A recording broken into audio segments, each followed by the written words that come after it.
Bismillahirrahmanirrahim. Assalamualaikum warahmatullahi taala wabarakatuh. Alhamdulillahirabbil alamin wassalatu wassalamu ala asyrafil anbiya'i wal mursalin wa ala alihi wa sahbihi ajma'in. Rabbi shrah li sadri wa yassir li amri wahlul 'uqdatam min lisani yafqahu qawli. Alhamdulillah, bersyukur kepada Allah Subhanahu wa taala kerana kita dapat dipertemukan lagi dalam pembelajaran channel Celik Pak Faraid. Kita akan bersambung pada slot tentang analisis soalan kes miras STPM, Sijil Tinggi Pelajaran Malaysia, dan masih cuba menjawab ataupun melihat kepada soalan pada tahun 2018 STPM, sambungan kepada soalan yang lepas lah, kerana pada tahun tersebut miras mempunyai dua soalan, maksudnya pada bahagian B.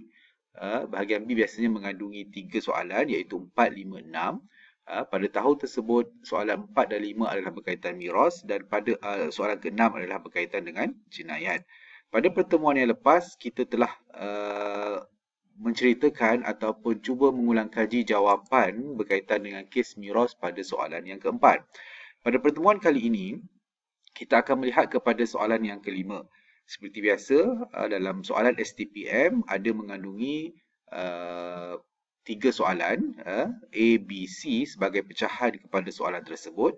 Dan untuk pengetahuan calon-calon dan panduan kepada calon-calon STPM, biasanya A dan B itu adalah berkaitan dengan teori-teori berkaitan dengan pembelajaran ilmu faraid ataupun miras. Maksudnya calon-calon kena menguasai dari sudut apa fakta-fakta penting berkaitan dengan waris, berkaitan dengan liability, berkaitan dengan pengurusan harta pusaka di Malaysia. Cuma soalan C adalah berkaitan dengan kira-kira miras untuk mendedahkan ataupun memberi peluang kepada calon menguasai dari sudut pengiraan. Okay, kita terus kepada soalan 5. Okay. Ada dua soalan. Kali ini soalan C1 dan C2. C1 seperti soalan nombor 4. Hanya ingin mengetahui tentang bahagian-bahagian kepada waris, iaitu waris-waris yang disebut dalam kes tersebut. Tetapi C2 terus didedahkan dengan nilai harta sebenar si mati supaya calon-calon menyelesaikan hingga berapakah setiap waris itu memperolehi harta tersebut.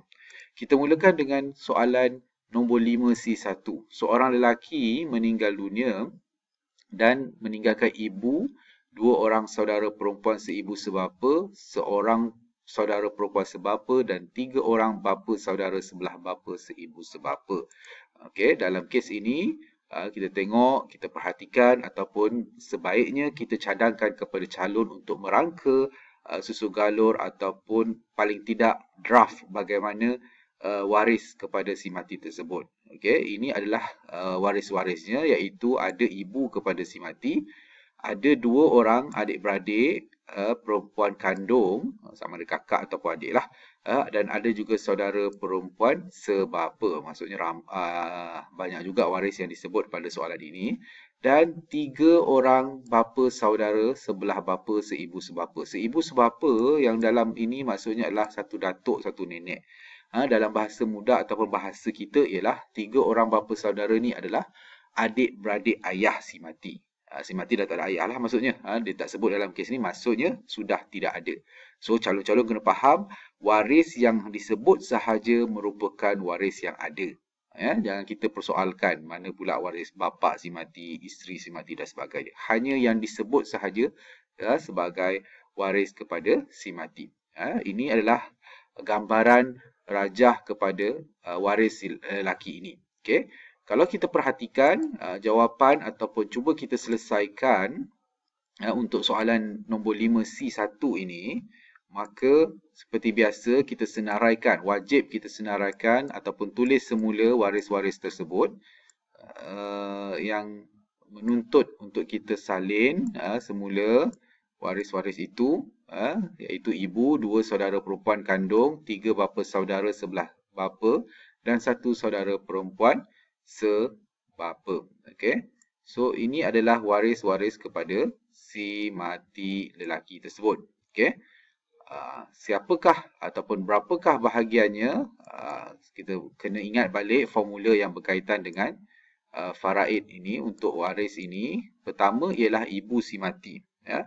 Ibu si mati kalau ikut formula mendapat 1/6. Kerana apa? Kerana si mati mengandungi lebih daripada seorang adik-beradik. Okey, seterusnya adik-beradik kandung, ya, pastikan seibu sebapa disebabkan dia melebihi daripada seorang. Formula faraidnya ialah sebanyak 2/3. Apabila mereka melebihi daripada 2 orang, maka saudara perempuan sebapa si mati tidak layak, ataupun bahasa faraidnya ialah hajab. Kita blok dia, ataupun terdinding. Dan 3 orang bapa saudara sebelah bapa akan mendapat asobah lebihan ataupun baki, ataupun lebih detail maksudnya ialah kategori asobah bin nafs, kerana dia adalah lelaki, bapa saudara, bapa saudara. Cuba calon-calon perhatikan antara nombor 6 dan nombor 3. Nombor 6 boleh dibahagikan dengan 3, maksudnya 6 itu dijadikan sebagai base number. Nombor yang besar itu dijadikan sebagai asal masalah, istilah dalam faraid. Kemudian bila kita sudah tahu asal masalah tersebut, maka mudahlah kita nak mengetahui saham-saham waris yang ada. Seperti biasa, waris yang kena blok tadi, terdinding tadi, kita pangkahkan supaya tidak mengganggu waris-waris yang lain. Kemudian, cara untuk mengetahui saham ibu ialah 6 bahagi 6, 1, 1 darab 1, 1. 6 bahagi 3, 2, 2 darab 2 bersamaan dengan 4. So, di sini kita dapat jumlah 5 untuk waris-waris yang mendapat secara fraction, formula pecahan. Sedangkan total keseluruhan adalah 6, maka 6 tolak 5 adalah 1. 1 itulah yang dinamakan sebagai lebihan baki kepada kes ini. Cuba kita perhatikan. Saham untuk ibu settle kerana 1 bahagian dibahagikan dengan 1. Saham untuk adik-beradik kandung perempuan juga dapat mudah dibahagikan, iaitu 4 dibahagikan 2. Maksudnya setiap orang adik-beradik perempuan ini akan mendapat 2 bahagian. Yang menjadi isu sekarang ini ialah 1 bahagian hendak kita bahagikan kepada 3. Okay. So, di sini perlukan kepada penyelarasan ataupun dinamakan sebagai tasheh. Mulakan dengan yang bawah dengan mendarab 3. 6 darab 3 bersamaan dengan 18. 18 adalah base number yang baru. Bila nombor di bawah darab 3, maka keseluruhan saham yang di atas juga darab 3. Okay, 1 darab 3, 3.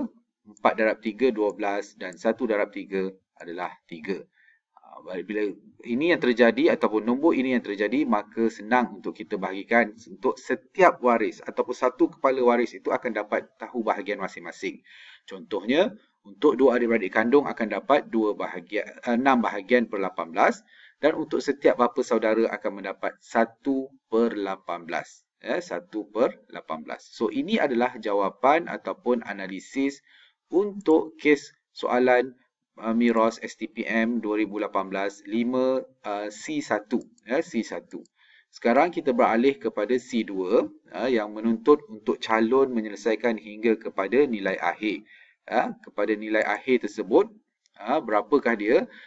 Soalannya ialah seorang perempuan meninggal dunia dan meninggalkan waris, iaitu meninggalkan suami, bapa dan seorang anak lelaki. Harta peninggalan si mati bernilai 120,000. 120,000. Okay. So, ini adalah gambaran mudah. Maksudnya ada suami, ada bapa dan ada anak lelaki. Seperti biasa, ini adalah gambar keluarga si mati, perempuan yang meninggal dunia. Dan kita cuba selongkar ataupun berikan jawapan untuk kes tersebut. Suami dalam kes ini disebabkan si mati meninggalkan zuriat, maka formulanya ialah 1/4.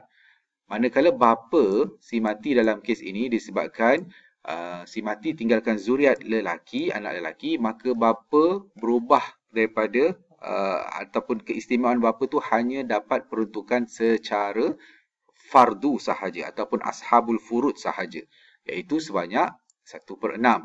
Wali abawaihi likulli wahidin minhuma sudusu mimma taraka in kana lahu walad. Itu dalil dia dalam surah An-Nisa.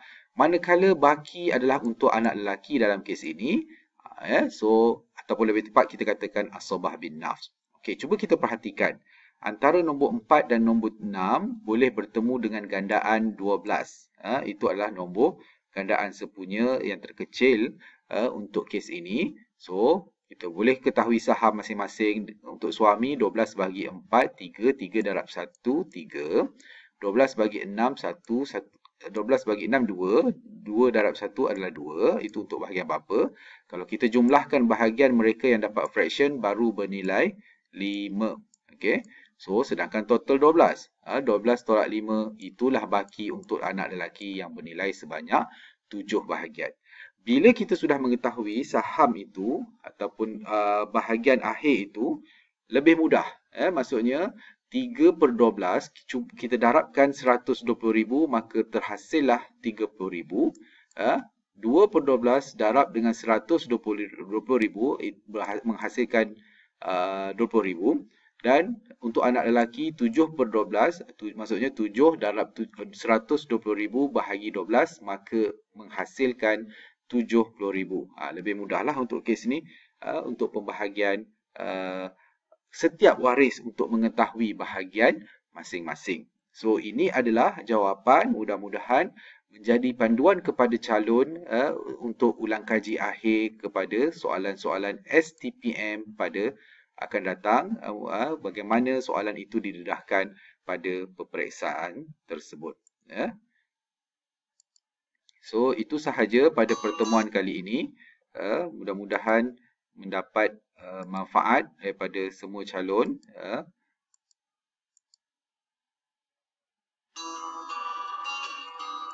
Wabillahi taufiq wa hidayah. Assalamualaikum warahmatullahi taala wabarakatuh.